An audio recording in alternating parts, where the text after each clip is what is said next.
Hello guys, কেমন আছো তোমরা? আশা করি সবাই ভালো আছো। আজ আবার এলাম নতুন ভিডিও নিয়ে, কারণ কিছু শেয়ার করার ছিল তোমাদেরকে, তার জন্য। তো তোমরা দেখতেই পাচ্ছ যে চুল দাড়িগুলো খুব বড় বড় হয়ে গেছে আমার।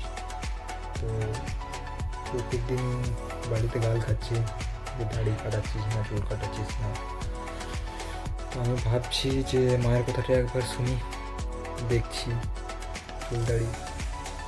তো মা বলছে দাড়িটা পুরো ক্লিন করে নিতে।